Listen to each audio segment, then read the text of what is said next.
Vamos lá, galera. DCCast aqui, conectados e conectadas, né? Hoje estamos aqui com a Giovana aqui, quero conhecer um pouquinho dessa história. Giovana que eu conheci aí fazendo uns trâmites aqui, umas mexidas, né, Giovana?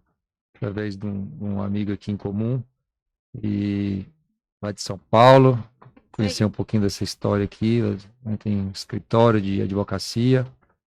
E a gente vai falar hoje aqui no DCCast, pessoal, de planejamento patrimonial e sucessório. Acho que é uma especialidade aqui a Giovana, e ela vai contar um pouquinho da história dela e falar como que faz daí, porque isso daí deve ser briga, né? Briga feia. Briga pior se não faz, então. E para depois, né? Isso aí. Mas conta aí, Giovana, a primeira coisa que eu queria saber de ti é o porquê advocacia, né? Por que que você tomou essa decisão Não tem, assim, você é jovem ainda, eu acho, né? Na advocacia, no sentido, pelo que a gente conversou, conheci um pouquinho você, mas queria fazer uma pergunta minha particular minha, né? Com tanta, tantas possibilidades, eu fico imaginando assim, vocês não ficam preocupados quando eu falo, vocês que ingressam na carreira de advocacia, num momento dessa questão de tecnologia, porque uma das coisas que você deve escutar muito, eu também já escutei na questão das profissões, que uma das profissões que vão passar bastante dificuldade com a tecnologia é a advocacia. E você pensou nisso quando você foi fazer, ou nem pensou? Como que tá hoje? Qual que é a sua opinião sobre isso daí, antes da gente saber um pouquinho da sua história? Bom, primeiro, obrigada pelo convite, é um prazer estar aqui. No começo, quando eu fui escolher a advocacia, não, porque não se falava tanto de tecnologia. As coisas ainda, ou se falava, mas a gente ainda não entendia ali, substituindo o intelectual, né? Acho que a gente não falava Uhum, tanto de inteligência artificial, acho que não tinha muito disso ainda. E aí eu escolhi a advocacia nesse movimento de justiça mesmo, de querer entender como que eu viabilizava, como que eu ajudava a justiça. Mas eu acho que foi esse o ponto. Assim, quando eu entrei, não se falava muito de inteligência artificial, tecnologia nesse sentido, de substituir a atividade intelectual, uhum, mas hoje em dia é algo que se fala muito. E a gente tem feito o movimento no escritório de trazer a tecnologia para perto. sim, uhum, Então, chat GPT, a gente utiliza muito disso. Tenho ali gente boa que gosta de mexer com tecnologia, e eu estou sempre tentando entender mais sobre o assunto. Meu marido ele é engenheiro, ele me ajuda bastante nesse sentido. uhum, Então a gente está trazendo atendimento do WhatsApp de maneira que é um atendimento humanizado, mas feito por robô. A gente uhum, tem tentado entrar ali nesse lugar para entender que algumas atividades podem ser feitas por robôs, e é até muito bom, porque é uma economia para o cliente, a gente tem ali uma economia de tempo, de dinheiro, mas o intelecto mesmo, o raciocínio, ainda mais dentro de planejamento patrimonial, é muito de estratégia. uhum. Acho, ainda estou um pouquinho confortável, o robô ainda não me bota muito medo. Será que eles não vão chegar assim? Coloca lá, coloca o nome da esposa, do marido, dos sócios, não sei, dos filhos, e o contrato já sai pronto ali, e já sai as leis que você precisa seguir. Acho que ainda não tem isso, não, né? Talvez Acho ainda que não. não. Acho que talvez assim, o contrato social, se a gente der as diretrizes corretas, sim. Mas Uhum. acho que a estratégia eu ainda estou um pouquinho Você acha que confortável, um pouquinho segura. ainda não estão pensando nisso, não, a inteligência artificial. Eu vou até te dar eu escutei, né, inclusive no podcast também, de um documentário, não sei se você já assistiu, que chama AlphaGo. Não assisti. Cara, fenomenal, assim, você tem que assistir, bom você assistir, até para você avaliar. AlphaGo, na verdade existe um jogo que chama Go, e Tá. esse jogo é um jogo muito antigo, um dos jogos mais antigos que tem hoje no mundo, né? Ele é jogado muito na Ásia. E aí eles desenvolveram, né, uma inteligência artificial para jogar contra as pessoas que jogam Go, né? Então fizeram a empresa AlphaGo justamente para fazer todo esse projeto. E aí tem aqueles, você sabe que já tem aqueles robôs que jogam xadrez, né? Uhum. Mas esse é um jogo muito mais complexo que o xadrez. Eu nem conhecia esse jogo, né? Fui olhar o documentário que eu fui descobrir. E é muito mais possibilidades em termos de cálculo e outras coisas a mais. E aí eles pegaram, né, um campeão da Europa, fizeram, dando spoiler aqui já do jogo, fizeram lá e foram bem lá e ganharam. Só que aí eles foram pro campeão mundial, né? E, e aí a disputa, é engraçado, que eu observei assim, eu não vou dar o spoiler do final, porque senão vai perder a emoção, mas vale muito a pena assistir. Mas a disputa, ela não está sendo mais entre humanos. Tem o humano e a máquina. E que eu achei, assim, um negócio E é legal assistir porque surpreende. Tipo assim, cara, é, eu é um documentário, mas eu me emocionei por causa da questão de você torcer pelo humano. Apesar Uhum, que o pessoal da AlphaGo, que é uma empresa, são humanos que estão fazendo sim. aquilo ali. Mas, cara, você torce pelo humano ali. Você fala, cara, não é possível que a gente vai perder pra ela. Mas você sabe, tem uma frase que eu escutei uma vez que acho que a gente pode aplicar muito nesse lugar. Porque realmente, uma máquina, ela pode ser muito melhor do que um humano, mas ela dificilmente vai ser melhor do que um humano e uma máquina juntos. Então, se a gente conseguir unir, se eu conseguir trazer a máquina ali para minha realidade, para a realidade da advocacia, do aula também, então para a realidade Hum. da aula, os meus e-books eu digito, eu mando agora o arquivo em Word num programa que ele vai lá e monta com o design, etc. Muito legal. Mas o intelecto, eu sou um pouquinho resistente, assim, acho que eu não sei se é esperança. Olha, eu vou ser sincero, eu também tinha, mas depois que eu assisti esse documentário, cara, o computador pensou, cara. E É, assim, é eu um vou jogo assistir. de. O computador pensou para montar uma estratégia para ganhar Ele ganhou, não vou falar tudo, mas Ele uma ganhou. parte que eram 5 jogos, né? Eles tinham 5 disputas, e o computador pensou numa jogada assim, que pensou É. literalmente, que ninguém. Olha, assim, será que na advocacia não vai chegar esse momento de o computador pensar, não, de você colocar, eu tenho esse sentimento, eu sou assim, assim, assado, e o computador. Então, assim, eu fiquei bem surpreendido com essa capacidade de que a máquina, ela pode chegar nesse sentido de ter tantas variáveis que ela começa a se programar para poder criar um cenário.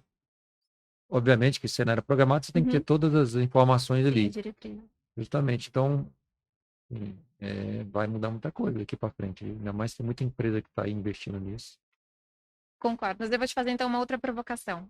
Será Hum. que no atendimento com a advocacia, na hora da gente sentar na conversa, sentar na mesa e conversar sobre os problemas da sucessão, por exemplo, os que aflige, aquilo que o patriarca pensa e tem medo para os filhos, será que nesse momento a gente não precisa necessariamente de um atendimento humano? Sim, com certeza, mas Acho que se o até nisso o robô cara, vai eu substituir acho que o até nisso o atendimento robô pode humanizado? chegar a avaliar, tipo assim, você colocar um robô para negociar uma. Essa é a minha opinião, não tô falando que Aham. eu tô certo nem errado, por favor. Mas eu acho que, sim, né, eu fiquei assim, tão impressionado com esse documentário que eu falei, cara, se brincar, eles vão conseguir colocar e o robô vai. Não tô falando que no final, no Sim. fechamento, não, mas tipo, naquelas de conciliação, cara, vai Uhum. lá o robô, ele tenta conciliar ali com todo mundo, e se não deu, aí parte para. É até um contrário de emoções, né? É, O que eu acho que é fato é que a tecnologia está trazendo aí elevando a régua da concorrência. Então, o advogado que fazia esse trabalho mais manual, eu acho que ele vai acabar ficando para trás. Por exemplo, a auditoria. A gente às vezes fazer uma auditoria num due diligence, né? Se eu vou fazer um processo de M&A, uma aquisição de uma empresa, eu faço a investigação daquela empresa. Então, eu busco todas as certidões, eu faço análise da certidão, se deu negativa, se deu positiva, se tem processos listados, de qual tribunal. Isso, por exemplo, a gente tinha muito advogado fazendo isso, ainda tem, mas hoje em dia no escritório, por exemplo, a gente já usa robô. A gente sim, contrata um robô um já montou programa, tudo isso. já faz a investigação, a análise, ele me manda um relatório pronto. A prova de erros, quase, né? Assim, então, Caramba. acho que fato Ajuda, que né? elevou a régua, assim. O que, Acho que... o que eu acho que não vai ter como aí, hoje, vamos dizer assim, separar, a gente não sabe no futuro, né? Tá mudando muito rápido aí as coisas. Mas aí, realmente, na hora de você, vai ter que cair no humano para o humano representar. Porque a advocacia eu vejo como muito uma parte de interpretação, né? No sentido na hora de você fazer a apresentação para o juiz, tudo. Eu- a gente não está preparado ainda para esse tipo de situação, onde você tem que ter aí as pessoas para poder fazer o momento ali do processo, a discussão, tudo. Talvez. Sei, mas talvez que o robô pode também ajudar no momento, né? Pessoas se conectam com pessoas, né? Então, acho que no derradeiro mesmo ali, a gente vai ter acho que há necessidade da intervenção humana para talvez assuntos mais complexos, mas é fato de que já está mudando a advocacia, mudando todas as áreas, né? Sim, com E a certeza. advocacia não passou ilesa disso, não.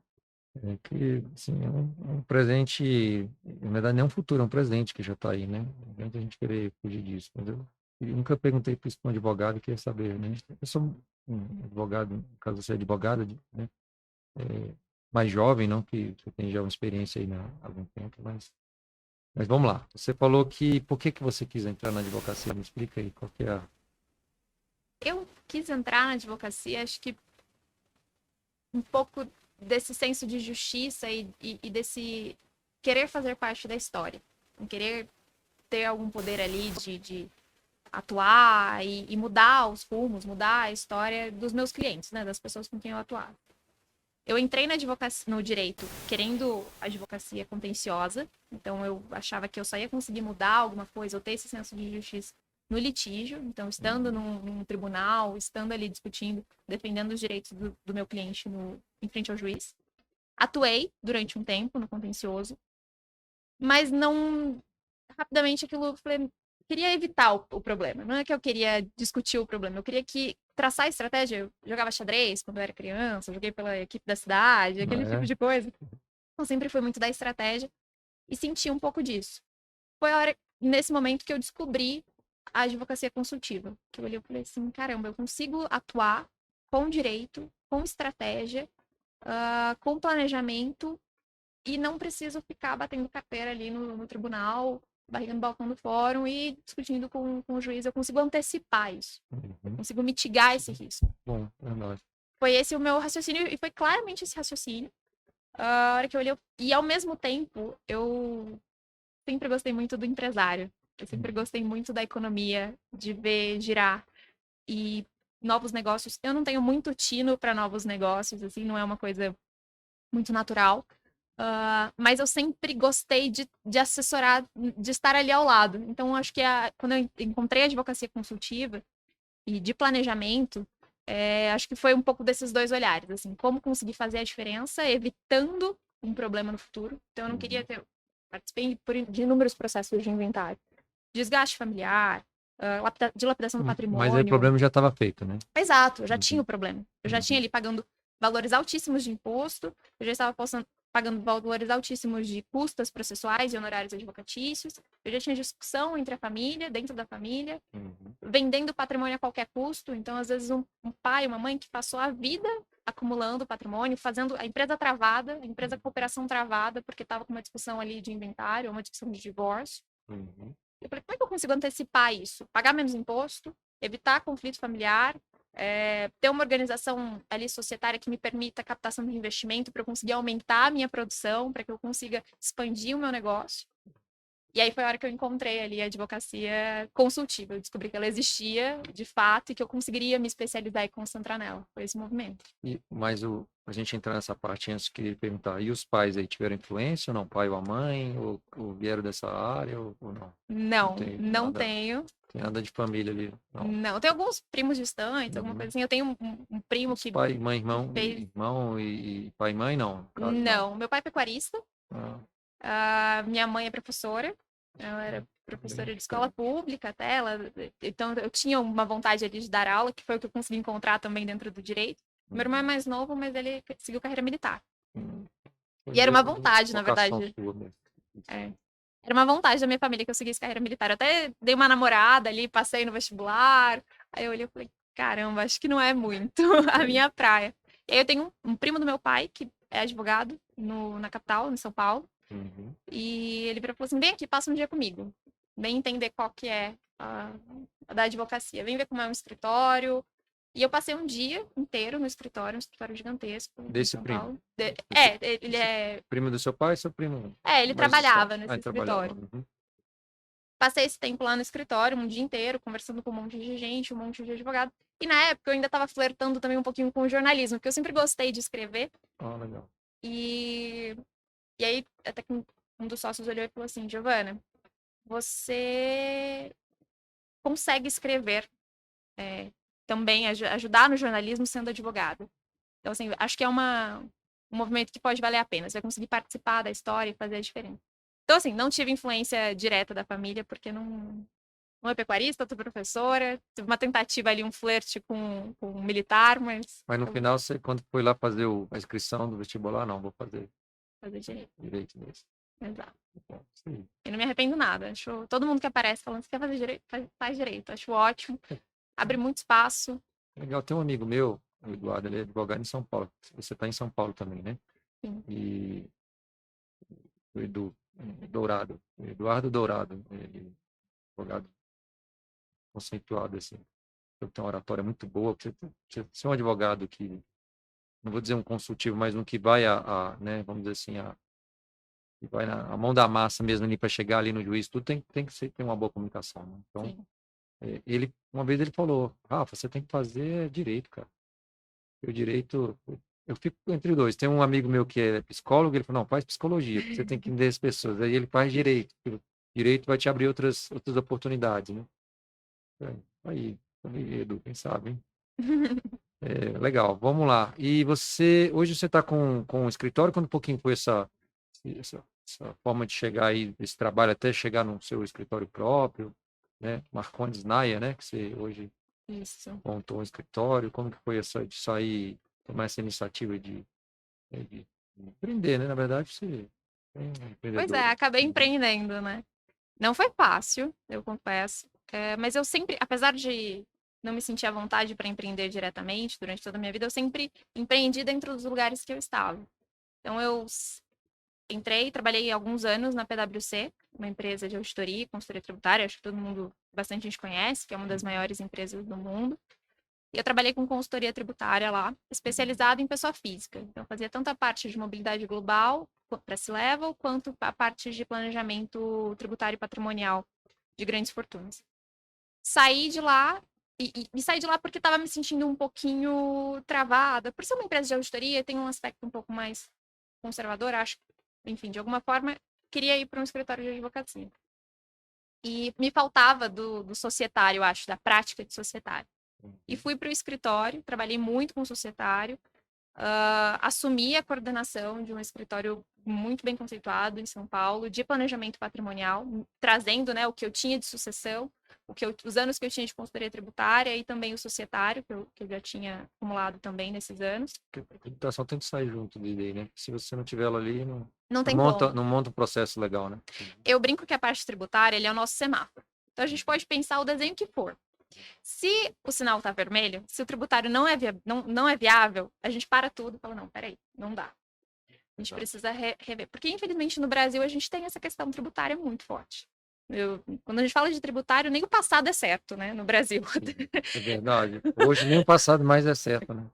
Principalmente quando a gente fala de tributário. Então, eu brinco muito que o tributário é o meu semáforo. Então, eu faço toda a estratégia, a gente discute, pensa num acordo. Eu vou trazer filhos, pensando no sucessório, vou trazer filhos para o negócio ou não, meus sócios, quem são. Bom, viabilizei toda fiz toda uma estratégia de planejamento. É viável do ponto de vista tributário? Não é. Bom, então vamos dar um passinho para trás, vamos ver como é que a gente adequa isso aqui. Então, eu acho que o tributário, ele tá ali a todo tempo, a todo momento. E é uma Quem das gosta maneiras...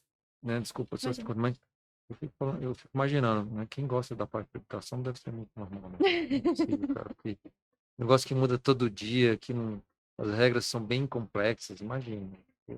É, Aí, eu aí sou suspeita. você pegou essa bagagem que você tinha lá de tributário e aí você começou você já iniciou montando um escritório ou começou não, você estava gerenciando, né, que você falou, Isso, desculpa, que a gente falou de tributação, você estava gerenciando lá.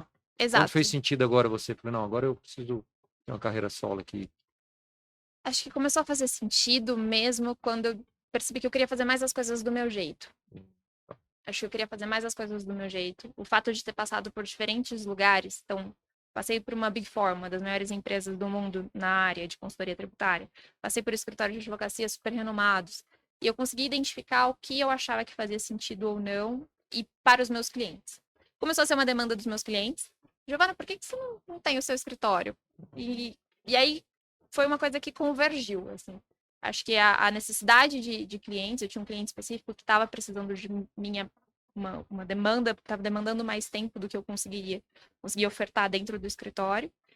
E essa questão de conseguir olhar e falar, isso eu identifico que não é muito legal, eu gostaria de fazer isso diferente. E aí sentei para conversar, foi até uma tomada de decisão que aconteceu primeiro dentro de casa para depois fora de casa, então graças a Deus tive apoio do meu marido, da minha família. Meu pai me achou um pouco arrojada, porque ele queria que eu fosse militar, concurso público, e para ter o próprio escritório foi uma coisa um pouco. Mas ele me apoiou também, a família toda apoiou, os meus amigos me apoiaram, todo mundo já meio que olhava e falava assim, Giovana, você tá errada aí dentro, você tinha que estar fora, você tinha que estar Legal. fazendo do seu jeito. E acho que isso ajuda um pouco, né? O empreendedorismo ele é muito solo, Sim. então acho que esse apoio, por mais que seja algo moral, só um apoio moral, uma torcida ali de cantinho, acho que isso ajuda. Isso me deu esse fôlego de olhar e falar, então vamos tentar. E graças a Deus foi um sucesso, deu tudo certo, saí por conta especialmente desse, para atender, a gente só tinha contrato fechado com esse cliente, mas foi um movimento que acabou ganhando espaço, ganhando força, muitos parceiros também muitos anos, né, bastante tempo atuando ali, de uma maneira que... Vai trazendo outras, né, indicações e vai coisa acontecendo. Né? Exatamente. E agora o Desafio Brasília, né, que é um desafio novo. Me conta um pouquinho dessa parte de Brasília, né? Você estava em São Paulo, São Paulo é um outro mundo, né? Falando nisso, ô, Lucas, nossa convidada aqui não tem nenhum alguém, cara, nós estamos totalmente errado, hein? Vergonha, mas tudo bem, deixa passar essa. Mas e aí, Brasília, o que foi que você falou assim, cara, tem que vir para Brasília, você está lá em São Paulo, vamos dizer assim, hoje acho que é o centro, né? Assim, realmente tem mais empresas, tem mais, o dinheiro corre muito em São Paulo, né? Acho que o dinheiro corre muito em São Paulo, mas volta para Brasília, né? Que é a capital do país. Mas não foi por questões estratégicas comerciais, assim. E Brasília começou a participar da conversa. Família. Eu me casei, e meu marido é daqui de Brasília. E eu brinco, você derrubou a minha tese, mas até então eu tinha uma tese, gente. Ele derrubou a minha tese. Mas até então eu tinha a tese de todo brasiliense. Ou alguém que morou aqui em Brasília, se saiu, quer voltar. Então eu acho que a qualidade de vida, enfim, pensando em constituir família, acho que faz sentido. E aí a gente começou a namorar, tentar entender um pouquinho do mercado brasiliense e identifiquei um Oceano Azul. Me senti muito à vontade para vir para cá. Então, a gente ainda está se estruturando, está entendendo como que vai ser esse movimento, mas é um movimento que faz todo sentido a gente trazer toda a expertise, tudo que a gente já faz em São Paulo, graças a Deus, muito bem, para muita gente, trazer aqui para Brasília e se alocar aqui de uma maneira efetiva, trazendo eficiência, falando de planejamento patrimonial, Vamos falar sucessório. agora disso daí. Eu queria colocar logo a primeira pergunta. Em que momento que faz sentido assim, cara, tem que iniciar um planejamento patrimonial, tem que ter um valor X de patrimônio já, ou assim, quando que tem que startar? Não, a empresa diz que tem X de patrimônio ou não tem isso, como que, você tem alguma regra para fazer um planejamento patrimonial ou não? Olha, sim e não. Ai, obrigada.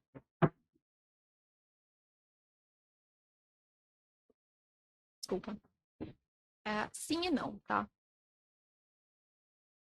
Quero Planejamento patrimonial, ele serve para todo mundo que tem ou pretende ter patrimônio.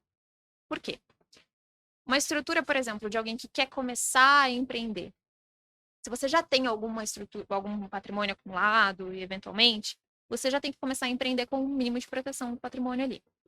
Se você pretende, por exemplo, investir no exterior, está começando a investir lá fora, eu brinco que até US$ 60.000 investindo lá fora, tudo bem. Mas a partir disso, principalmente que a gente concentra o valor do dinheiro nos Estados Unidos, eu já tenho que pensar num veículo, numa companhia offshore.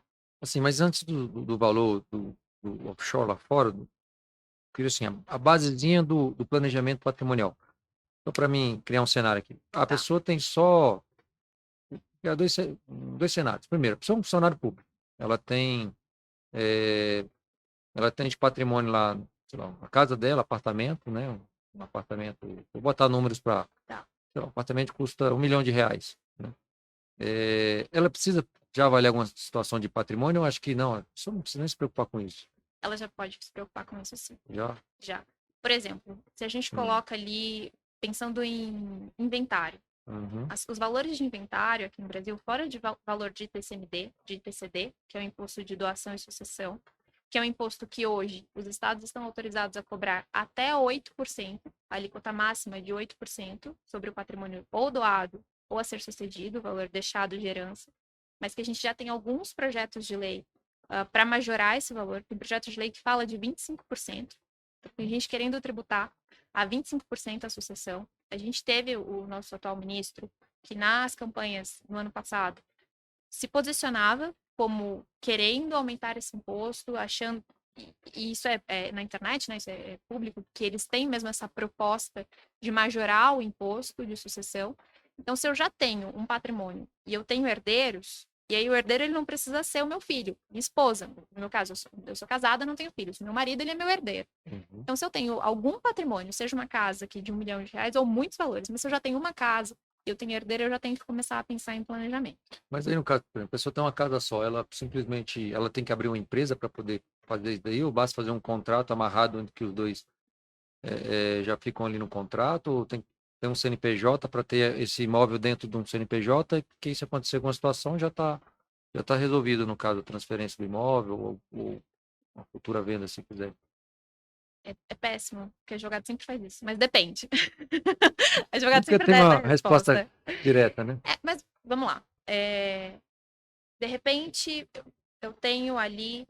É que eu estou te falando no cenário de Brasília, que é muito isso, né? Sim, Até você, talvez você deve ter analisado também esse cenário, mas tem muito isso em Brasília.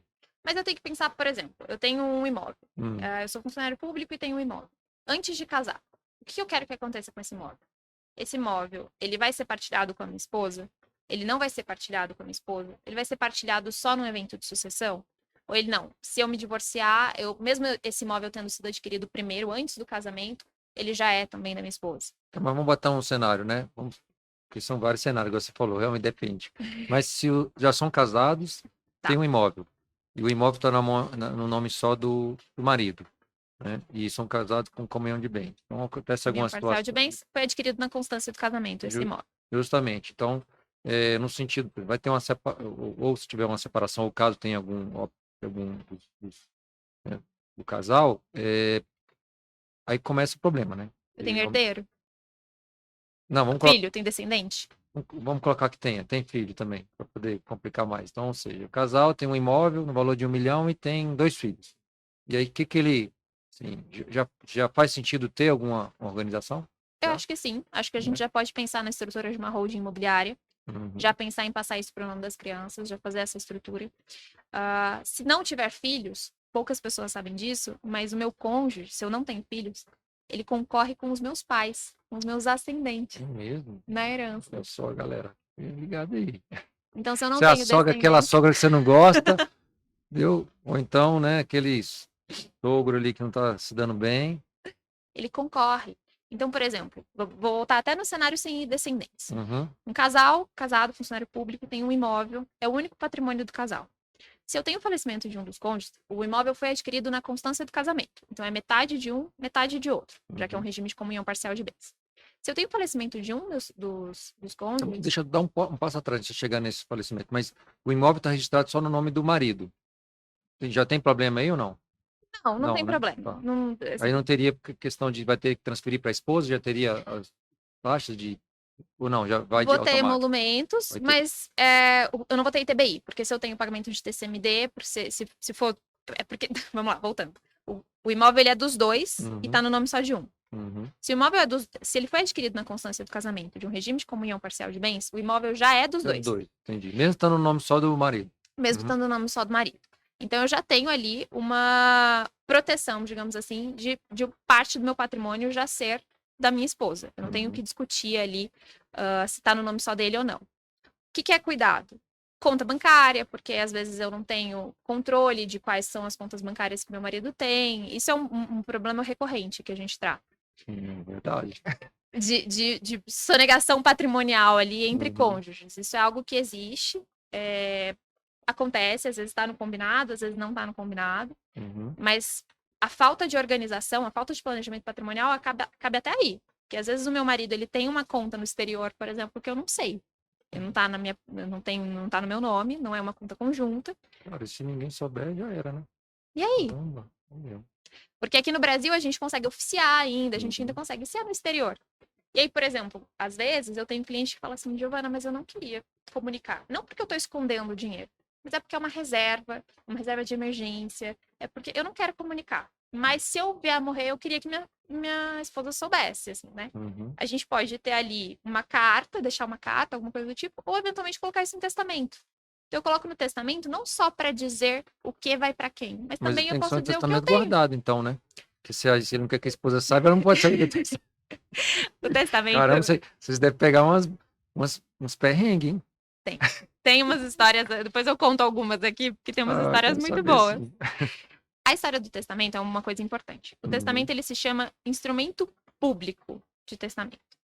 Mas por que se chama um instrumento público? Não é porque ele tem publicidade, não adianta. Mas é porque ele tem fé pública. O testamento público, a gente tem o testamento particular e tem o testamento público. Eu mais gosto do testamento público, que é mais difícil de contestação, né? Discussão disso em judiciário. Uhum. Testamento público, você vai até o cartório, contrata primeiro seu advogado e discute com ele o que você quer colocar nesse testamento. Ah, eu queria que o colar no meu caso, eu quero que o meu colar de pérolas vá para fulana. Eu quero que o meu carro vá para ciclano. Eu consigo compor isso. Então, Hoje, no Brasil, a legislação brasileira permite que eu disponha de 50% do meu patrimônio, para quem eu quiser. Então, metade do meu patrimônio todo, eu posso colocar para quem eu quiser.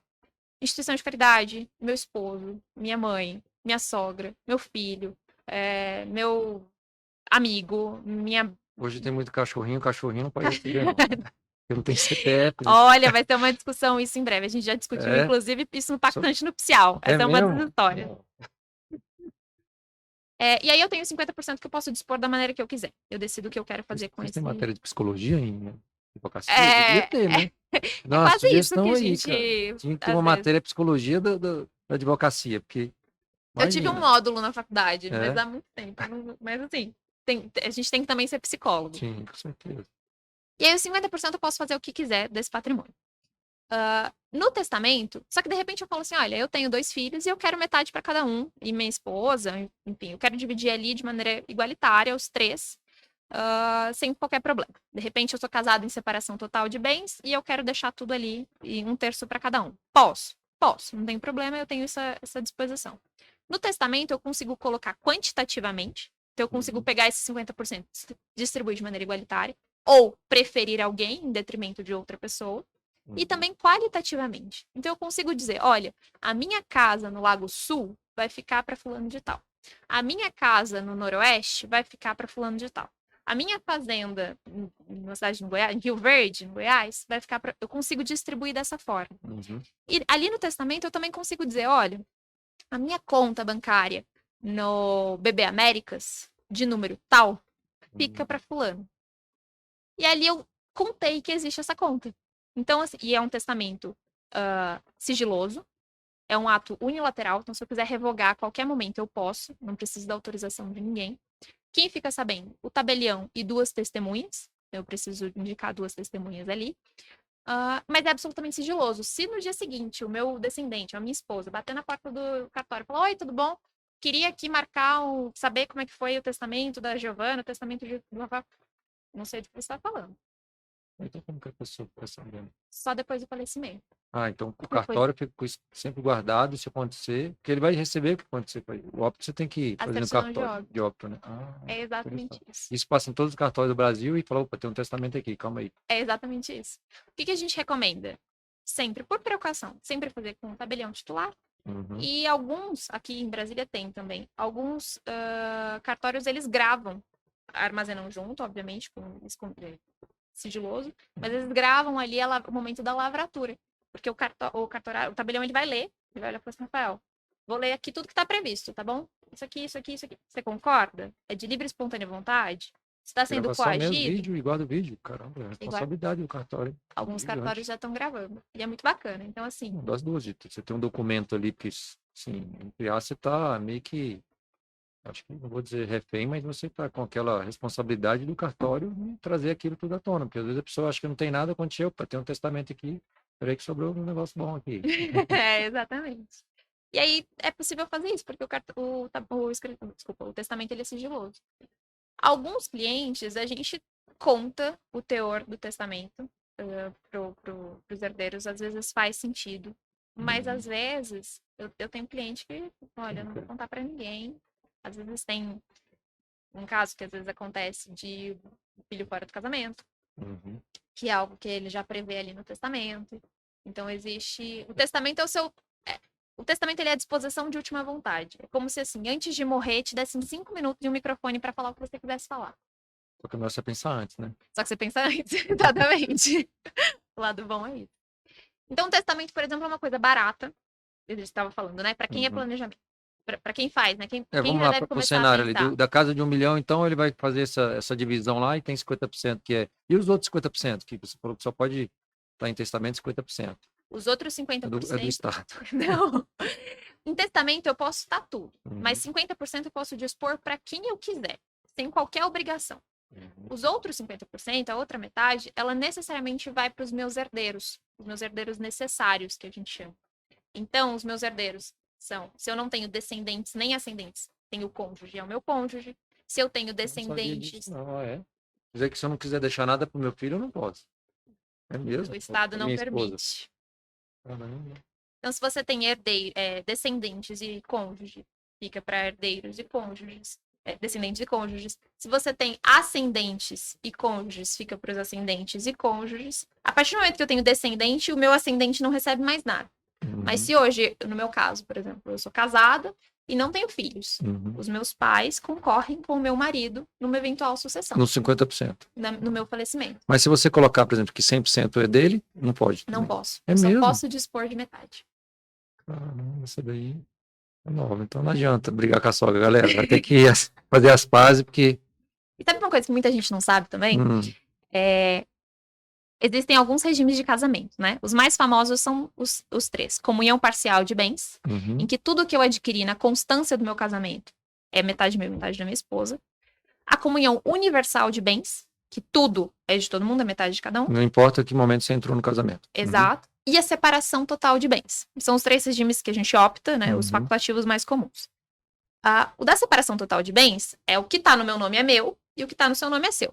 Tanto que eu ainda perguntei, no caso da casa, que tá no nome só do marido, é uma comunhão parcial? Porque se for uhum. comunhão parcial, então já é metade da esposa. Se eles forem casados em regime de separação total de bens e compraram juntos, a gente sempre recomenda que eu tenha o nome dos dois na escritura. Uhum. O nome dos dois na E matriz. se não tiver, aí não tem como contestar. Mas tem, né? Porque até porque o direito Tem, mas aí eu vou ter que fazer prova, constituir prova, vou foi ter que entrar em civil depositado, o discussão. valor junto, tal, na mesma conta conjunta, entendi. Exato. É possível, mas dá mais trabalho. Então a gente Uhum. sempre recomenda já escriturar com o nome dos dois. 50% de cada um. Só que esse regime, ele só existe em vida. Quando eu tô falando de sucessão, o cônjuge, ele é herdeiro. Então eu tenho, às vezes chega cliente lá no escritório e fala assim: olha, eu já resolvi, viu, doutora? Porque a gente combinou que nada do que tá no meu nome vai para ela e nada do que tá no nome dela vai para mim. O que é meu, o que é dela é dela. E como é que vocês fizeram isso? Eu pergunto. A gente casou em separação total de bens. Então, quando eu morrer, vai tudo para as crianças. Não é. Quando a gente casa, ainda que a gente case em separação total de bens, essa separação só existe em vida.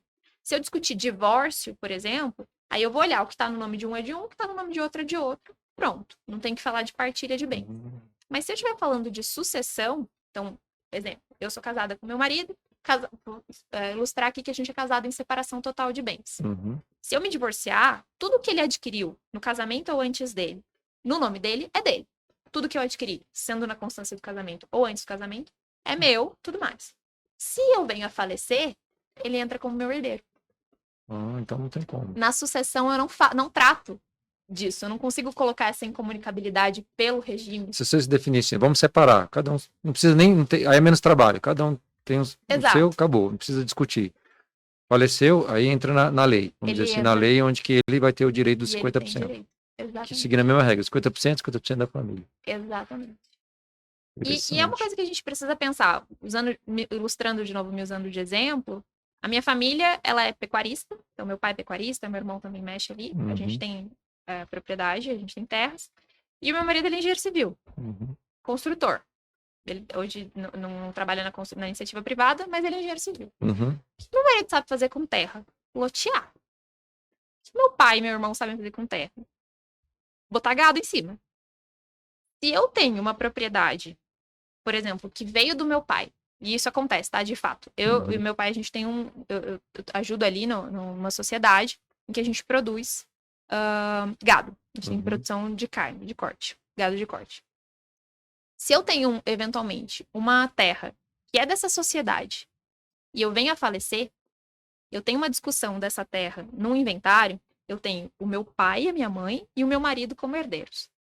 Se essa terra ela é necessária para a atividade da sociedade que eu tenho ali com a minha família, eu posso ter, por exemplo, o meu marido herdando essa terra e falando assim, gente, eu não sei fazer dinheiro com criação de gado. Eu sei fazer dinheiro loteando.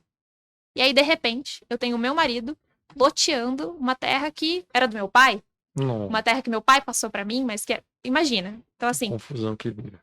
dá nada. E às vezes não é nem de maldade, porque às vezes a gente fala assim, por que eu tô pensando em sucessão? Todo mundo aqui se dá bem, todo mundo aqui é bonzinho. Tudo bem, vamos pensar no melhor cenário de que todo mundo é bonzinho. Meu marido não sabe fazer dinheiro com gado. E ele tem direito daquilo, E ele né? tem direito, é dele. E o meu pai não sabe fazer dinheiro loteando. Eles vão entrar eventualmente numa discussão porque eu não organizei. Mas isso pode estar num contrato ali, já definindo essa parte do Posso estar num contrato. que aí não tem direito, que no caso, vamos botar essa mesma situação, você não colocaria num contrato que o seu marido não teria direito. A terra, ele teria direito a outra parte do meu patrimônio, Ah, tá. por exemplo.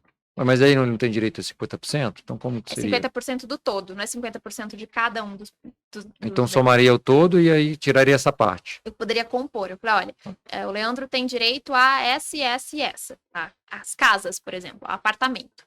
E não direito à terra. A terra é direito dos meus pais, por exemplo. Isso é uma hipótese, tá? Uhum. Um outro cenário. Se a gente tem uma sociedade. Então, às vezes, o marido e a esposa, isso acontece muito aqui em Brasil. Uhum. Um é concursado e o outro é empresário. Acho que até para Sim, tem compensar. Um é arrojado e o outro mais conservador. Uhum. Então, um é funcionário público, concursado, e o outro é empresário. E aí, esse empresário tem sócio do outro lado. E a empresa está indo de vento em pouco. Tá acontecendo, etc. De repente, esse sócio aqui, o marido, o cônjuge empresário, vem a falecer. E eu tenho um cônjuge que é concursado, que gosta do conservadorismo, da estabilidade, que morre de medo de empreender, possivelmente dentro dessa empresa. Você já vai direto, né? Porque ele já assume a... Eventualmente travando essa empresa dentro do inventário. Querendo discutir com o sócio. que não conhece nada do negócio. O sócio querendo expandir e aquele cônjuge, o viúvo, né? Olhando e falando assim, não vai expandir. Vamos guardar esse dinheiro. A gente tá aí para entrar numa crise. Porque ele tem esse perfil mais conservador. E aí eu tenho toda uma discussão, eventualmente impactando outra família desse outro sócio, porque eu não pensei em planejamento. Sendo que eventualmente um simples contrato social, uma alteração de contrato social, um contrato social bem feito, poderia mudar isso. Ah, isso que eu ia perguntar. E aí, Giovana, isso tem que entrar então no contrato social? O contrato social da empresa ou da empresa... Você vou pegar o mesmo cenário, que eu achei legal esse cenário que você falou. Tem lá o funcionário público, conheço até alguns aqui, depois eu vou até mandar o podcast para que já, né, já é contato para você. Tem a esposa, ela é funcionária pública, né, e o marido é empresário e tem sócios. Uhum. Isso vai no contrato social primeiro do sócio ali, se caso venha a falecer qualquer sócios, eles têm o direito de compra da parte, ou senão eles têm que pagar sei lá, o cônjuge com tantas parcelas, tem como colocar isso no contrato social. Exatamente. Legal. Eu gosto muito de usar o acordo de sócios, aí a diferença, né, entre contrato social e acordo de sócios.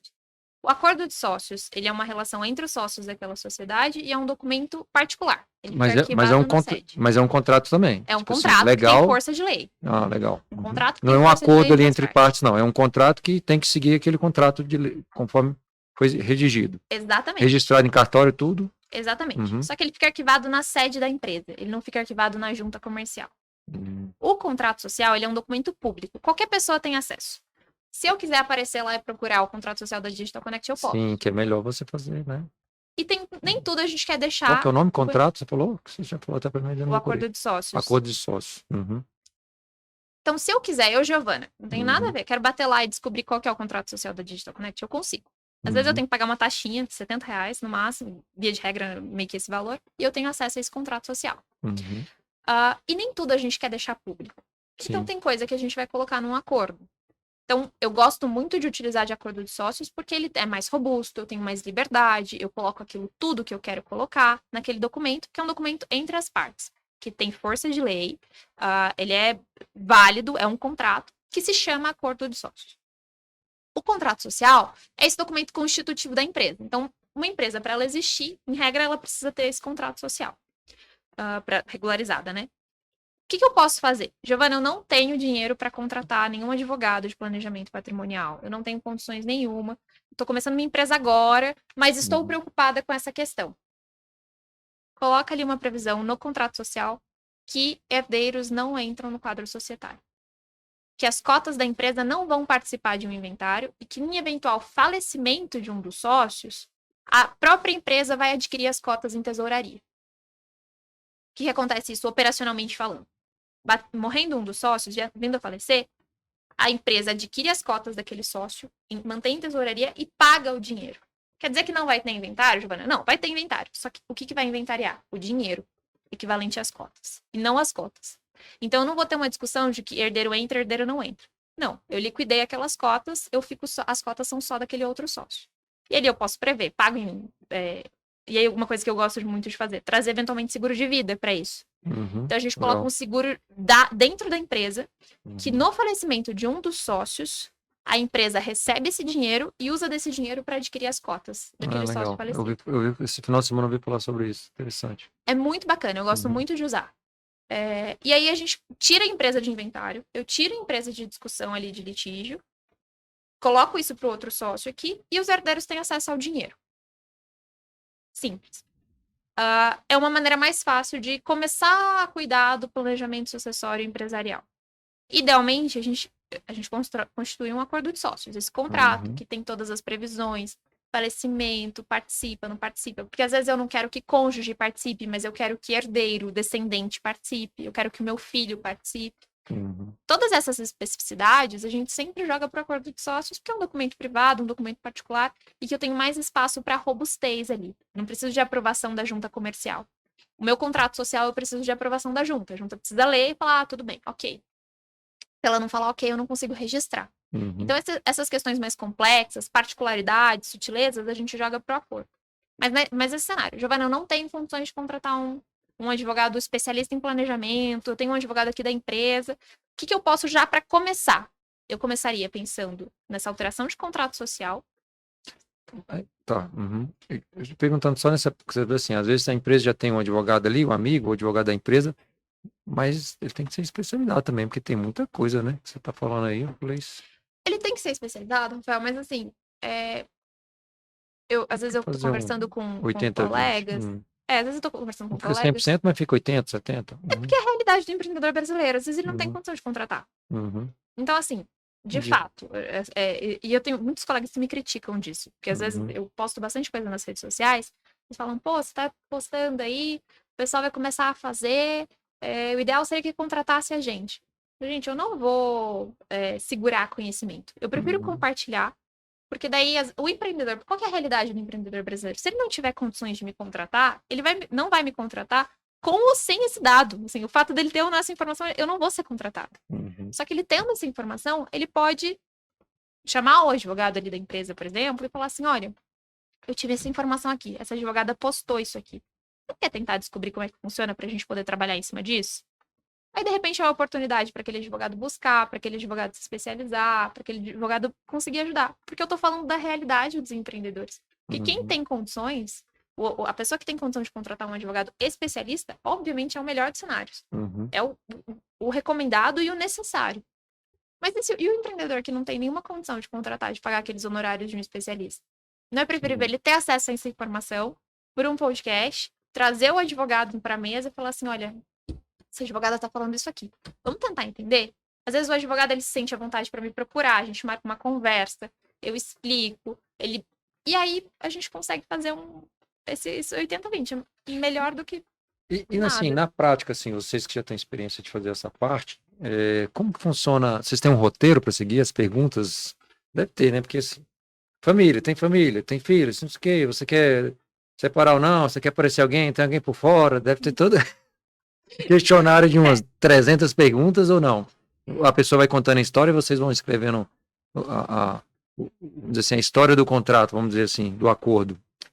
Eu peço sempre uma história. Me conta um pouquinho da sua história. E aí a pessoa começa a contar. Obviamente ela não conta tudo. E isso eu já sei. Vai pegando confiança, né? Exato. É assim bagunçada. Não, e o planejamento patrimonial é muito delicado. Eu Uhum. falo de tudo. Eu falo Sim. de casamento, de filhos fora do casamento, de filhos Uhum. dentro do casamento, eventualmente de Relacionamentos fora do relações casamento. Uhum. extraconjugais, de patrimônio, de dinheiro, de imposto, quem paga imposto, quem não paga. Então, assim, eu preciso saber tudo, porque se ele não me contar, eu não vou conseguir fazer uma boa estrutura. Então, é aos poucos. Então, como que eu normalmente faço? Olá, Rafael, tudo bem? Me conta um pouquinho a sua história. E você vai me contar aquilo que é público, aquilo que todo Uhum. mundo sabe, você já vai me contar. Eu gosto muito da conversa no tete a tete, né? Na conversa Uhum. pessoal, porque você já percebe o desconforto. Às vezes você fala assim, e filhos? Aí você já, Tem até o. tem alguma coisa aqui quando eu tô falando de filho. Já. Já anoto, já é uma red Não, flag não ali. vou insistir nessa. Se ele não falar agora, eu não vou insistir, mas daqui a pouco eu vou ter que. Pontuar. Você Exato. tem certeza que não tem ninguém aí? Só porque eu tô terminando um contrato, vai ter que fazer outro, é mais caro. E não funciona no final das contas, Sim. né? Porque se eu faço toda uma E estrutura e aparece aparece alguém. um filho, Uhum. eu perco a eficiência ali. E aí eu peço normalmente a declaração de imposto de renda. E aí, como que ele, quando vai assinar esse contrato, como que assina? Tem um contrato. Se tiver filho fora do casamento, aí, tô dando spoiler pra galera aí. O cara já separa os contratos, fala, ó, esse daqui é o contrato da esposa, esse daqui é o contrato que. Ou não, ele vai ter que esconder esse contrato também, ué. Tem conversa que a gente não. Tem conversa que são duas conversas. São duas, né? Tem conversa Entendi. que são duas conversas. Acontece, assim. É porque também a gente não tá ali pra estragar nenhum casamento. A gente tá ali pra tentar viabilizar e diminuir, e Sim. principalmente num cenário Esse, não, desse. esse cenário de vocês não é pra isso, né? Claro. Não. Imagino que vocês devem ficar assim. É bem sigiloso, primeiro ponto, né? Sim, Você tem que ter bastante absolutamente. confiança de quem você está fazendo.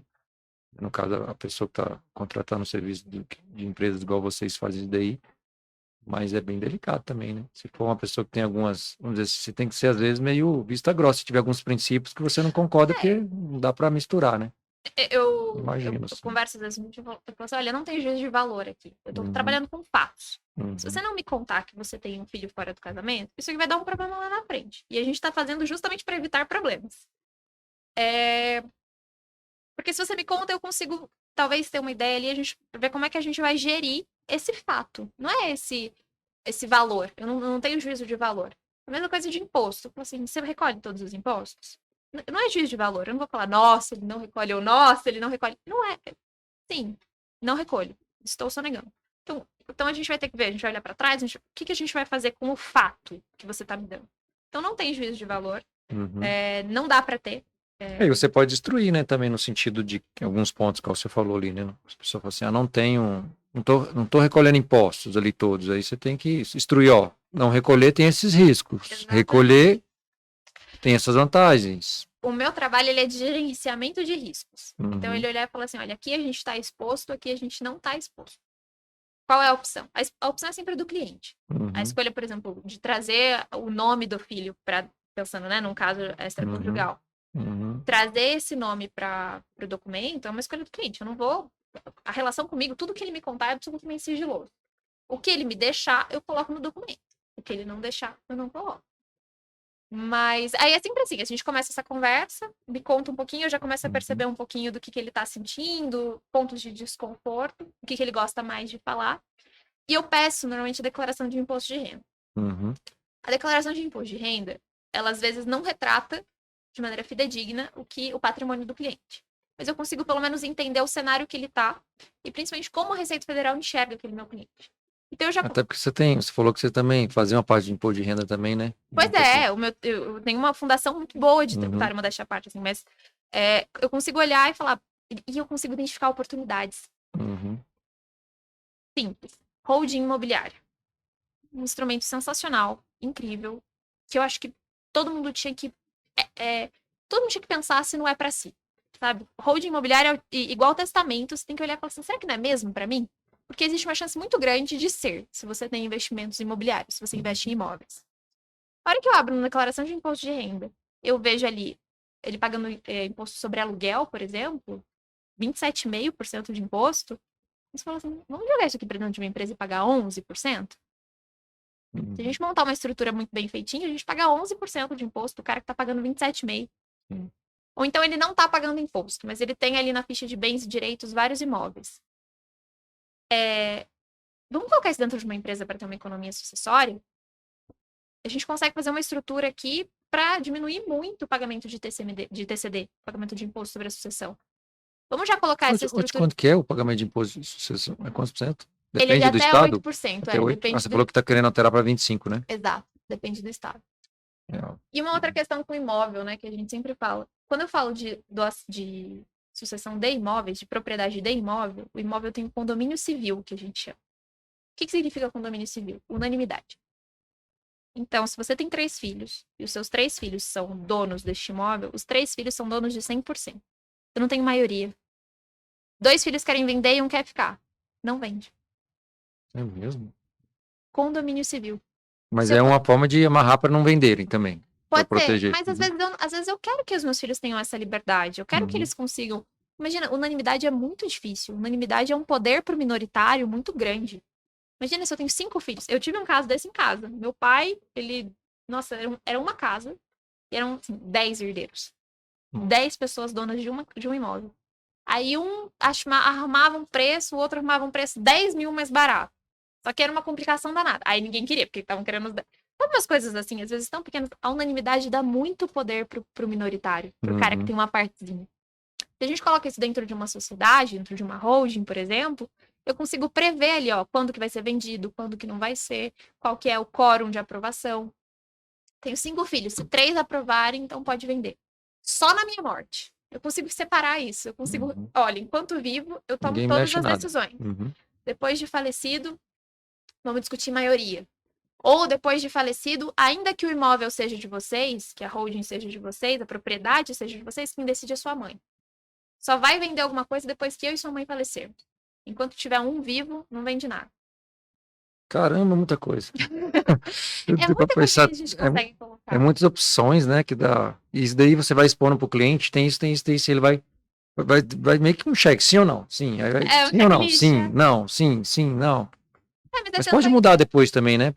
Mas o ideal é esse processo hoje, ô Giovana, eu te pergunto, quanto tempo demora para elaborar um contrato desse? Assim, tem uma média, vamos colocar dos clientes que você trabalha. Isso é uma coisa, um mês faz, 2 meses, 6 meses, um ano? Porque é bem. eu já Depende do tive... tamanho do patrimônio. Não é bem tanto do tamanho do patrimônio, mas da complexidade que envolve ali. Eu tenho cliente que tinha 20 imóveis, todos na mesma cidade, não era nem só no mesmo estado, era na mesma cidade. E a gente fez a estrutura, era uma estrutura de holding, com algumas cláusulas sucessórias, a gente fez contando o prazo de cartório, em 3 meses ele estava fechado, estava tudo pronto. Nossa, foi rápido. 3 meses estava tudo com o prazo do cartório. Uhum. Eu tenho cliente que a gente faz a estrutura de 1 ano de planejamento.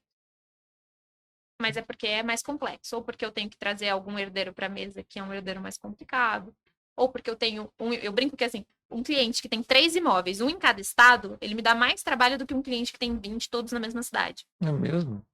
Porque eu tenho procedimentos diferentes, eu tenho Por causa todo... da legislação local de cada estado? Exato.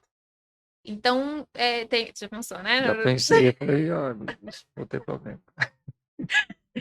Então, assim, depende. Eu tenho planejamento que já durou 1 ano, tem planejamento que terminou em 3 meses. Se o planejamento daquele cliente for só o testamento, por exemplo, dá para fazer em 1 semana. Ao mesmo tempo, eu tenho um cliente que o planejamento é só testamento e a gente está 3 meses conversando. Porque ele muda de ideia. E como faz para precificar isso? Porque aí é tempo, né? Tempo é um bem que não depende do tempo, não. O contrato, se demorar tanto, fica mais caro, se for mais rápido. Ou não tem, é até difícil você precificar, né? É difícil. Porque é muito emocional, vamos dizer assim, não, mas aqui não, deixa eu pensar um pouquinho, aí rola mais 1 mês, 2 meses, 3 meses. Eu tenho 2 tipos de trabalho, né? Eu tenho o trabalho que ele é de tempo mesmo. Então, como, por exemplo, a história de um testamento. Esse cliente, por exemplo, ele está 3 meses decidindo o testamento dele. E eu tenho o trabalho que é de valor, que é um trabalho que não me demanda tanto tempo, mas é uma... A gente está falando de estratégia, é muito isso, é uma sacada. É uma estrutura que eu fiz que é difícil que outro advogado faça. Então, às vezes eu fiz aquela coisa, né? Não é qual parafuso, não é apertar o parafuso, é saber qual parafuso apertar. Legal. Então, a gente tem esses 2 tipos de trabalho. O trabalho que ele é de tempo, ele é de horas, a gente normalmente cobra por hora. Uhum. Então a gente fala, tem um cliente assim, por exemplo, que ele gosta de... Ele tá com... É um outro cliente até esse. É uma holding que a gente parou no meio do caminho, que é uma holding de empresas, e a gente está discutindo o acordo de sócios.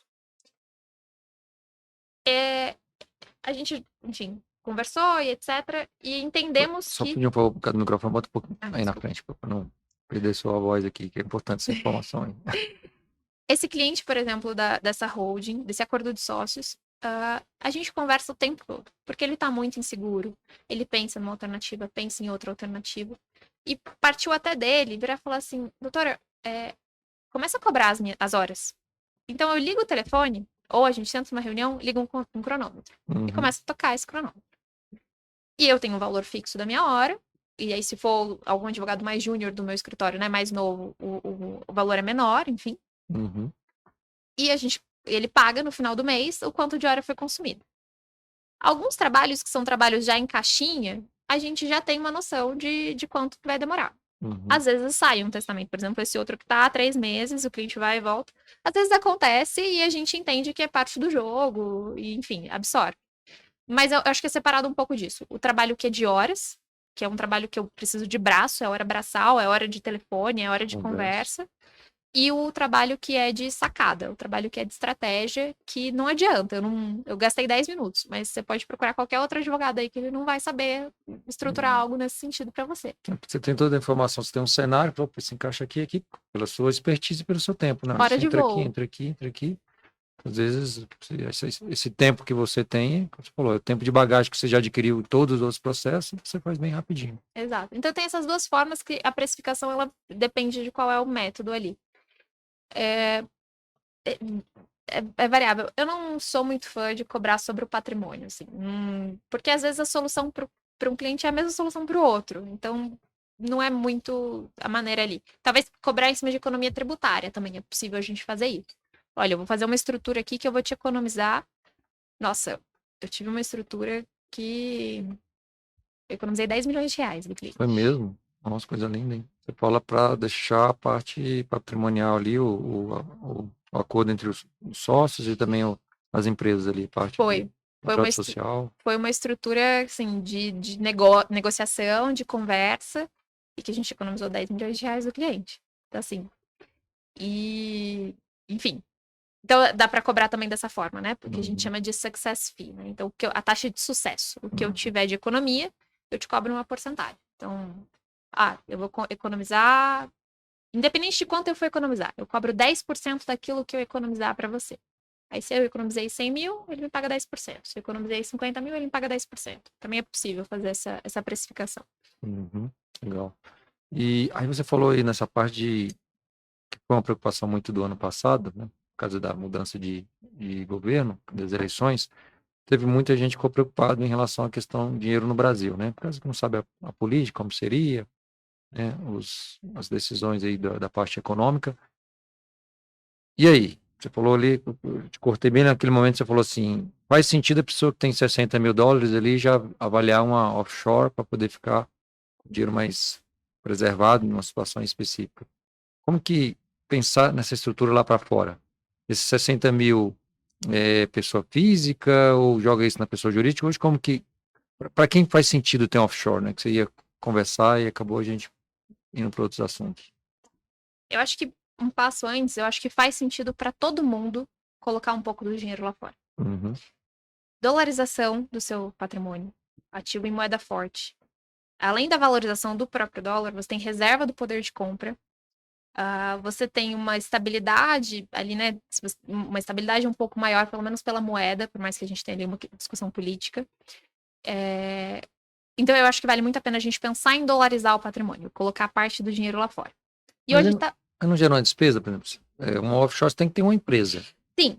Aí você pensar, pô, mas eu tenho ali, tá, você falou 60 mil dólares, vou botar R$ 5 a conta aí, seria 5, tem 300 mil reais.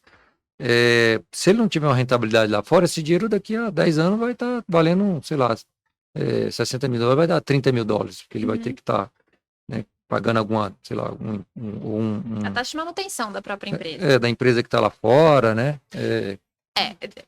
É que assim. Ver isso aí também, avaliar essa situação, né? Com certeza. Porque o que acontece? Quando eu tenho investimento no exterior, eu tenho, e as pessoas não sabem disso, pensando, hoje é muito fácil investir, né? Hoje tem a Avenue, a XP, hoje a gente tem um monte de banco aí que está permitindo Nomad, que está permitindo esse investimento. Vamos pensar em investimento não só em compra de dólar, não só em colocar dinheiro em dólar, mas investir em ativos mesmo, colocar nos Estados Unidos. Comprando, investindo na ação, em ações americanas, ETF, enfim. Todo rendimento que eu tenho que pagar imposto aqui no Brasil. De 27,5%. Ainda que eu não traga esse dinheiro para o Brasil. O Brasil ele é adepto da teoria da universalidade das rendas para o residente fiscal brasileiro. O que significa que se eu recebo algum dinheiro em qualquer lugar do mundo, eu tenho que pagar imposto aqui. Imposto na pessoa física de 0 a 27,5%. Então, se eu tenho ações, enfim, se eu tenho investimentos lá fora... Pagou um dividendo lá, você tem que eu tenho que fazer 27. o cálculo do imposto aqui. E esse imposto, ele é devido até o último dia útil do mês seguinte do recebimento. Ou seja, eu tenho que pagar em base mensal. Todo mês eu vou ter que ir lá e fazer o recolhimento desse imposto.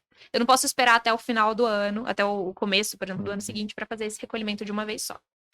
Então, eu tenho aí uma despesa de taxa tributária, de imposto, de taxas, né, de imposto tributário, de tributo que eu tenho que pagar, de imposto de renda. E eu tenho uma despesa de tempo. Eu preciso contratar um contador, um advogado, ou eu mesmo fazer esse cálculo para ver se é devido o pagamento ou se é alguma compensação ou não. Então, custa já o fato de eu ter investimentos lá fora. Eu já tenho que pagar imposto. E eu tenho que pagar um operacional aqui. Se eu tenho mais de 60 mil dólares nos Estados Unidos, eu saio da faixa de isenção de imposto de sucessão. O não residente nos Estados Unidos, que é nós aqui, nós não somos residentes nos Estados Unidos. Se nós temos investimentos lá fora, até 60 mil dólares nos Estados Unidos, eu não pago imposto de sucessão. O meu dinheiro, se eu morrer, eu consigo colocar algumas contas, tem lá previsão de herdeiros, enfim, talvez tenha um inventário, mas imposto eu não tenho. Você fala nos Estados Unidos? Nos Estados Unidos. Tá bom. A partir de 60 mil dólares, eu tenho imposto que pode chegar a 40%. Mas em cima do valor total? Em cima do valor total. Mas do rendimento, não, em cima do valor? Não, em cima do valor que supera os 60 mil dólares. Então, se eu tenho lá 100 mil dólares, 40 mil, eu vou pagar 40%. Exato. Então, assim, às vezes a gente tem alguns clientes que estão investindo lá, estão começando a colocar esse dinheiro lá fora. Eu tenho cliente que tirou toda a aposentadoria daqui, todo o VGBL daqui e colocou lá fora. Tem cliente que tem esse dinheiro lá e é um valor de 40% de imposto que eu vou ter que recolher, fora processo de inventário e custos de advogado americano. Nossa, vai perder um dinheirão. Vai perder um dinheirão. E aí é a hora que eu começo a olhar para a companhia offshore. Então, assim, o investimento que tá lá, eu tenho que pagar imposto de renda aqui. Eu tenho que pagar um contador, pelo menos, para fazer o cálculo, para ver o que é devido e o que não é. E se eu vier a falecer, eu tenho que abrir um processo de inventário lá nos Estados Unidos. E advogado americano, gente, ele é assim. Você fala assim, oi, tudo bem? Você pode me responder uma pergunta? É isso. Ele responde yes or no. É isso. Qualquer resposta a mais, ele te manda fatura. Não é igual aqui no Brasil, que a gente tenta pra conversar. Uma consultinha, só uma dúvida. A gente não tem isso lá nos Estados Unidos. Então, assim, é muito caro. O que acontece? Qual que é a mágica da companhia offshore? Por que ela faz tanto sucesso? Ela é uma empresa que vai estar sediada em um paraíso fiscal. E paraíso fiscal não é ilegal. Eu tô falando tudo dentro da legalidade aqui, tá? Não vou falar nada fora da licitude. Paraíso fiscal é um país que tem uma tributação favorecida. A gente escolhe um dos países que tem 0 de imposto, que não cobra imposto. E aí essa empresa, ela está ali nesse paraíso fiscal e ela faz os investimentos. Então, eu mando dinheiro para minha empresa. Minha PJ lá fora. Por meio de aporte no capital social. Então, é como se eu integralizasse o capital social da empresa, por exemplo. E essa empresa investe lá fora. E essa empresa, ela funciona como se fosse uma holding. Ela tem um guarda-chuva, ela tá aqui e todos os investimentos estão embaixo dela. Dessa offshore. Quando acontece empresas fora do país, no caso. Fora do país. Seria uma holding para empresas fora do país. Exato. Uma holding internacional. Certo. É uma companhia offshore.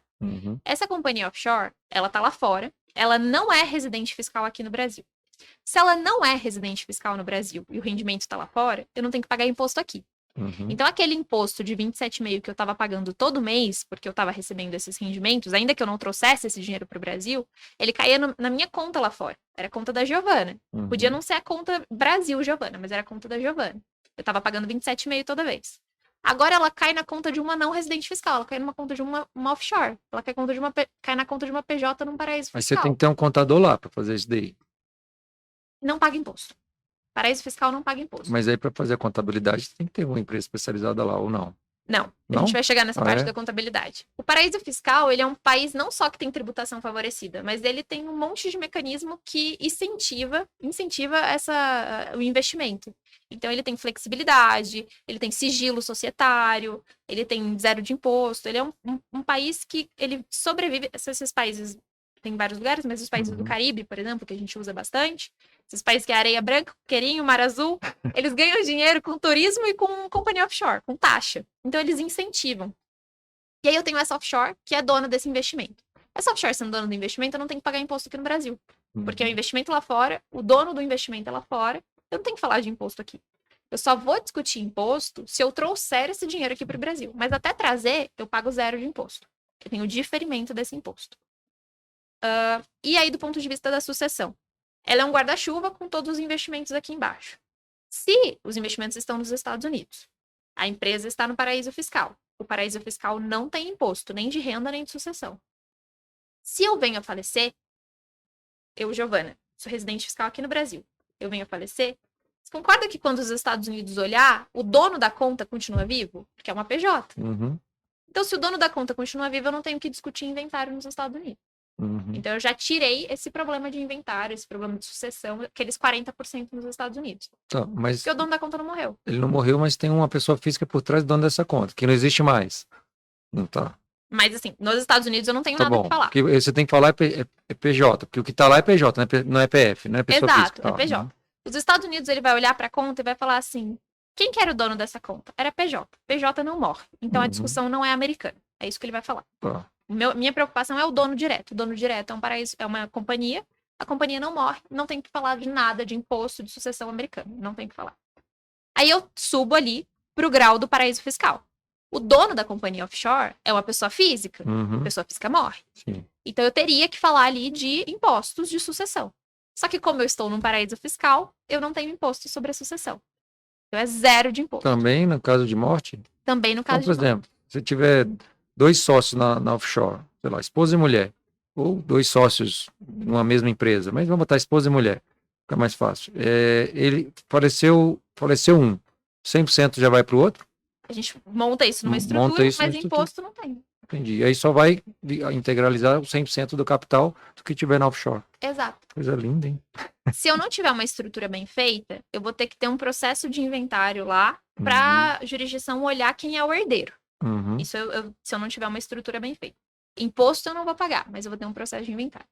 Só que eu tenho algumas estruturas que eu já faço essa transferência automática, essa facilitação sucessória. E outra situação.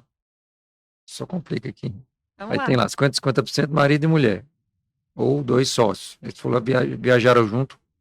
Aconteceu uma situação, fatalidade de avião, pum, caiu o avião. Não tem mais pessoa física dono do negócio. E aí? O dinheiro fica para o estado da offshore, fica para o país da offshore? Ou tem que ter um outro contrato amarrado? Não, isso daqui, quem vai ser o próximo sócio vai ser o filho e o, sei lá, vamos dizer que são 2 sócios, né, 2 homens, vamos lá, que eram uma sociedade, botaram uma empresa lá. Caiu, eles faleceram, um acidente, aí divide o dinheiro vai ficar lá parado. Eu teria que ter um contrato para jogar para os filhos ou para a esposa. Pode ser um testamento, pode ser um contrato lá fora. Só que é muito mais simples. Não é tão caro, não é tão difícil. E se não tiver isso em testamento, nada? Aí tem que seguir a legislação. Eu tenho um lá, processo né? de inventário lá, e se eu não tiver esse processo de inventário lá, é doado para a instituição. Para a Cruz Vermelha, de lá. Alguns países. Se não tiver nada montado, vai para o Estado. E se não tiver inventário, né? Se eu não abrir nenhum processo lá para buscar esse dinheiro. Ah, entendi. Vai que ninguém saiba. Exato. Tem um prazo específico. Exatamente isso. Só que o que é o ponto? Eu consigo montar tudo isso. Então eu consigo ter uma companhia offshore, minha e do meu marido, dizendo assim: olha, se um de nós falecer, tudo vai para o outro. Se esse outro falecer, vai para outro fulano. Vai pro meu. Eu não tenho filhos, mas se eu tivesse um filho, pro meu filho.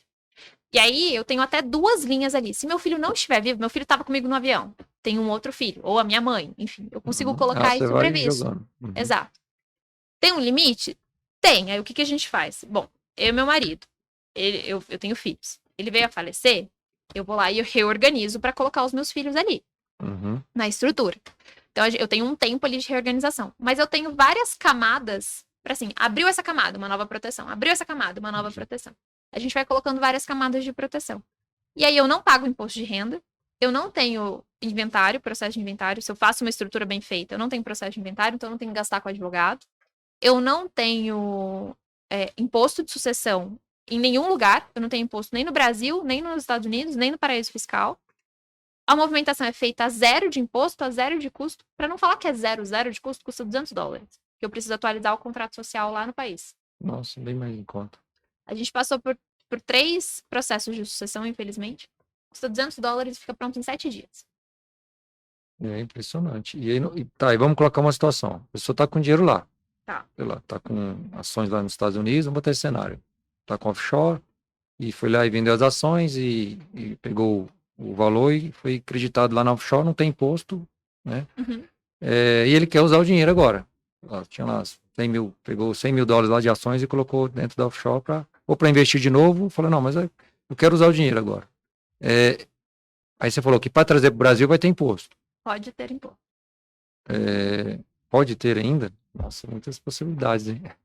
É porque tudo é uma questão de planejamento tributário. Uhum. Então depende, assim, por que eu tô trazendo esse dinheiro para o Brasil? Eu tô distribuindo lucro para os sócios? Porque todo mundo é sócio da offshore. Sim, uma PJ. Tô distribuindo lucros, então eu pago 27,5% de imposto de renda. Uhum. Tô liquidando a empresa, então eu não quero mais essa empresa.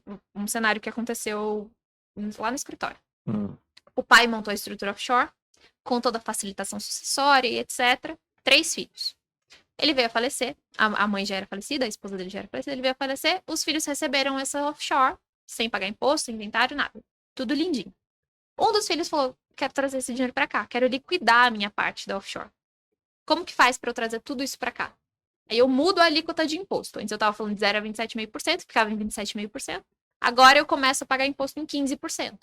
Então eu já reduzi, se eu quiser trazer todo o dinheiro para cá. Ok? Então eu tenho a alternativa de distribuição de lucros, eu tenho a alternativa de redução do capital, que eu pago menos imposto. Eu tenho a alternativa de colocar essa offshore para investir aqui no Brasil. Que o que eu quero fazer? Eventualmente não quero gastar, eu quero investir em alguma coisa. Por que eu não invisto via offshore? A offshore investe. Tá. Tem infinitas possibilidades. Uhum. E aí vem dinheiro de fora, no caso. Vem dinheiro de fora? Eu consigo... Enfim, eu tenho algumas estruturas que eu posso lançar mão, porque eu tô falando de uma empresa. A empresa pode investir. Tá, aí vamos colocar, então, lá no caso também. Eu quero gastar o dinheiro, mas não quero trazer para cá porque eu não quero pagar imposto. Tá. Aí você vai pegar aquele velho cartão internacional, transferir para uma pessoa física lá fora e gastar um cartão internacional. Tem um risco aí. Opa. Também não... Achei que ia fechar com essa chave de ouro. Não!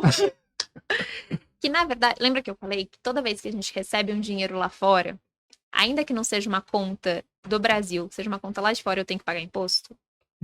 Da mesma forma. Do que eu vou chamar isso? Esse dinheiro que eu tô transferindo da offshore para o meu cartão de pessoa física, para minha conta de pessoa física, é uma distribuição de lucro? É uma redução de capital? É um empréstimo que essa offshore tá me fazendo? Eu tenho algumas alternativas e eu tenho alíquotas diferentes. E nenhuma dessas alternativas. Por exemplo, vamos supor que a pessoa vai gastar mesmo. Fala assim, cara, aí é uma distribuição de lucro? Seria. Pode ser que eu chame de distribuição de lucro. Entendi. Eu avalio aqui no Brasil que teria que fazer uma distribuição de lucro, para passar no cartão dela para poder ela viajar. Não sei, passear, viajar. Não vai dar para ela comprar bens. Vou pegar para comprar um carro aqui no Brasil. Não tem jeito, você tem que trazer para cá o dinheiro. Tem que cair numa conta.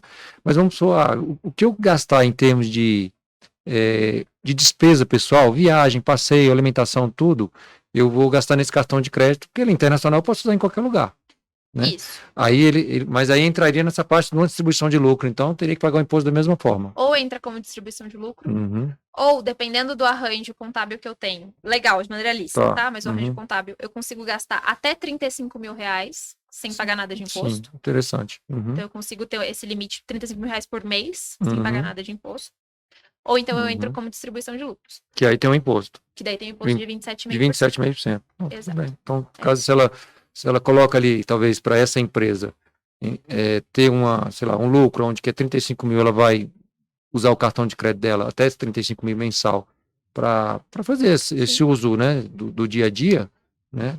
Não é uma má opção, não. Para zerar um imposto não é uma coisa... 35 mil reais. Só que obviamente que tem um custo, tem que ter empresa lá fora, tem que ter todo Exato. né? Também não é só assim, vai me sobrar nada, não. vai ter que manter lá um custo de uma empresa. Hoje o quê? Para você manter uma offshore, o que a pessoa gastaria mensalmente? $1.500 por ano. Por ano? Cara, não é caro não. Não é tão caro. É a manutenção dessa empresa. Uhum. Aí, você tinha até me perguntado sobre balanço, né? A gente teve uma alteração legislativa. A gente pode utilizar vários paraísos fiscais. Uhum. Panamá, Bahamas, Ilhas Virgens Britânicas, Delaware, que fica nos Estados Unidos, Luxemburgo, que fica na Europa, Malta. A gente tem um monte de opção. Para quem quer ter de uma maneira mais barata, para esses investimentos, essa estrutura mais simples, digamos assim, que é para investir, colocar, dolarizar patrimônio e proteger patrimônio, a gente recomenda os paraísos fiscais ali caribenhos. Então, pensar em Ilhas Virgens Britânicas, Panamá, Bahamas, por ali. Cayman. Esses países, BVI era a última, Ilhas Virgens Britânicas era a última, agora todos eles exigem balanço. Então, eu preciso ter um balanço anual da minha companhia. Só que eles tem uma vantagem. Eu não preciso de um profissional lá. Pode ser um profissional brasileiro. Então, pode ser um contador daqui que siga as normas internacionais de contabilidade. Mas eu posso ter um contador aqui. Então, eu tenho esse custinho também anual de balanço. Eu vou precisar contratar um contador a partir do próximo ano, 23 para 24. Eu preciso ter um contador. É um contador meio que internacional ou não? É um balanço normal? Não, é um balanço normal. Em inglês, né? Mas é um balanço normal. É um balanço da forma que... Seguindo as normas internacionais, mas é a norma que todo mundo já utiliza. Os contadores já utilizam. Então, visualmente, assim, e conceitualmente, acaba sendo um balanço muito parecido com um balanço de empresa. Acaba que não tem despesas operacionais, em regra. Eu não tenho diferentes classes de ativos. É um balanço mais simples, né? Ele costuma ser mais simples. Mas eu tenho esse gasto também, de um contador. Tirando isso, $1.500 por ano. Não é caro. Eu acho que vale a pena. Então, por isso que a gente estava falando, né? A partir do momento que eu Achei tenho... que era bem mais caro. Não é. Já foi. Se a estrutura for mais robusta, ela vai ser mais cara. Se for um trust, por exemplo, se for outras estruturas, e já te explico um pouquinho sobre o trust, mas eu consigo fazer ela ser mais cara. Mas se a gente for pensar ali tem eu tive uma equipe que chamava de 4-4-2, né? Que é a disposição mais comum ali do futebol, né? Que é essa mais objetiva, que a gente chama de PIC, é uma Private Investment Company. Ela custa $1.500 por ano de manutenção. É bem em conta, vale bastante a pena para você organizar e não ter gastos com advogado lá fora, não ter gastos de imposto de sucessão nos Estados Unidos, que pode chegar a 40%. Eu acho que... faz sentido mesmo. Que vale muito a pena. E com essa mudança de governo, com esse... Vamos entender o que está acontecendo, né? Até antes eu já recomendava, hoje em dia eu acho que vale super a pena a gente pensar em ter parte do nosso patrimônio lá fora. Tenho clientes mais arrojados, que alocaram quase tudo. Tenho clientes que liquidaram as posições dele aqui no Brasil, ainda pagando o que está pagando hoje de renda fixa. Ainda assim, porque são clientes com mais receio e preferiram já jogar tudo em dólar. Alguns aproveitaram agora a queda um pouquinho do dólar e etc. Apesar de que eu não recomendo que fique esperando o dólar cair. Acho que a gente sempre compra um pouquinho e a gente vai pagando um custo médio ali, pelo menos da maneira que eu faço em casa, então eu acho que funciona. Mas não é tão caro quanto as pessoas imaginam. Sempre que eu converso, às vezes o pessoal fala, nossa, mas a manutenção é isso? A manutenção é isso. Então vale a pena a gente pensar, vale a pena conversar com um advogado especialista, pra gente já colocar a estrutura correta. Porque se eu não tiver a estrutura correta, eu posso ter problemas, eventualmente ficar mais caro a sucessão do que ficaria sem qualquer estrutura, por exemplo. Sim. Mas vale muito a pena.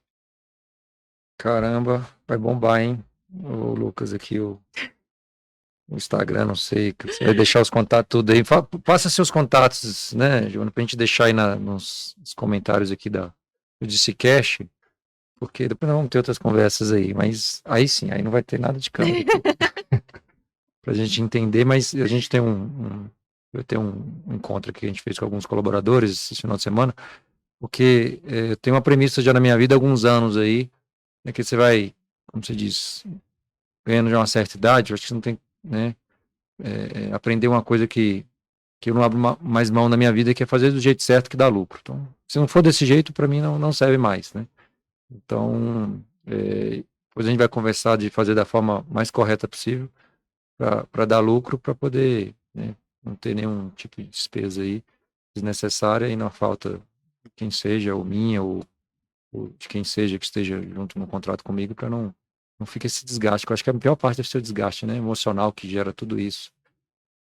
Desgaste emocional, acabam surgindo conflitos que não eram para surgir, muito menos nesse momento, que é um momento, às vezes, de luto, um momento em que a família teria que estar mais preocupada em se dar suporte. E às Uhum, vezes a gente vê acontecer ali que não era para acontecer, muito menos naquele momento.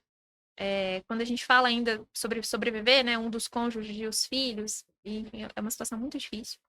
Tem o desgaste financeiro, o gasto financeiro que supera muito do que a gente se planeja, do que a gente imagina que vai gastar. uhum, Dilapidação do patrimônio. Então, não são raras as vezes em que eu vejo algum herdeiros, né, dos meus os clientes chegam já às vezes com esse problema. Os herdeiros, eles tendo que vender um imóvel ou vender uma participação societária ou a toque de caixa. E aí, obviamente, a gente faz isso a preço muito abaixo, muito aquém do que deveria ser, do que valor de mercado. uhum, Existem alguns compradores, não sei se você já ouviu falar isso, mas existe muito comprador de imóvel que eles compram imóvel de inventário. Eles já estão acostumados e porque tem um deságio muito grande. E às uhum, vezes você passa a vida inteira ali construindo o seu patrimônio, enfim, montando tudo ali para dar um conforto para si, para sua esposa, para o seu esposo, para os seus herdeiros, para os seus descendentes, enfim, para poder pagar eventualmente um asilo, qualquer coisa que seja necessário para os pais. E a gente vê patrimônios serem dilapidados assim, sem qualquer cuidado, porque tem que ser, não tem muito o que fazer. uhum. Tem uma frase que eu uso várias às vezes com meus clientes, e também com os meus alunos. Eu dou aula também, então com os meus alunos. Que você pode ignorar a realidade, mas você não pode ignorar as consequências de se ignorar a realidade. Se você não trabalhar planejamento patrimonial hoje, amanhã, daqui a um ano, o quanto antes, eventualmente alguém vai ter que lidar com isso. Sim, vai acontecer, né? Não tem como. É uma das únicas certezas que a gente Uhum, tem na vida. Às vezes é desconfortável falar sobre isso, mas a gente consegue falar de uma maneira às vezes mais leve, às vezes a gente consegue falar de uma maneira mais objetiva, entendendo também cada cliente, como ele se sente. Mas pensar nisso, pensar em legado. A gente não constrói algo, por mais que a gente às vezes não queira deixar patrimônio para os nossos filhos, mas a gente quer construir algo, deixar algo para a sociedade, né? Uma contribuição ali. E fora que eu não preciso pensar em planejamento só na sucessão. Eu posso pensar em, como no caso da offshore mesmo. Se hoje eu tenho investimentos lá fora, eu teria que estar recolhendo imposto aqui no Brasil. Via companhia offshore, eu não tenho pagamento desse imposto. Eu tenho um monte de estrutura que eu posso usar. Pagamento de aluguel. Se eu tenho imóveis e eu vendo esses imóveis, eu posso sair de uma alíquota de 15% para 6%. A uhum. alíquota de 22,5% para 6,73%. Então, assim, eu tenho economias em vida e eu tenho economias na sucessão. Eu acho que vale muito a pena a gente falar e pensar sobre isso. Top demais essa conversa, hein? Deixa os seus contatos aí. Quando o pessoal te encontra aí, conta pra turma aí. No Instagram, tem um site, como que é? Pra gente deixar tudo formado aí. A gente tem um Instagram, tenho postado bastante coisa ali. É mais direcionado para outros advogados, mas também vale muito a pena, para se você tem algum interesse e quer saber um pouquinho sobre pensar para si, que é Giovana Naia, com Y, Naiya. O site, a gente tem um blog, que é giovananaia.com.br, que tem direto, eu posto bastante conteúdo informativo lá, algumas notícias, alteração de alíquota de imposto. E o site do escritório, se precisar falar com a gente, é marcondesnaia.com.br. Top demais. Obrigado mesmo pelo bate-papo aqui. E eu acho que esse bate-papo vai ter que vir outras vezes aqui. O pessoal vai, quem tiver dúvida aí, manda as perguntinhas aí nos comentários aí que a gente passa depois lá pra Giovana. E grato aí por esse tempozinho aqui que você teve com a gente aqui, né? Eu que agradeço a oportunidade, foi ótimo. Falei bastante, espero que tenha ficado claro. Não, foi ótimo. Mas se tiver dúvida, também estou à disposição. É isso aí. Obrigado, turma aí do DCCast, e até o nosso próximo episódio aí. Um abraço.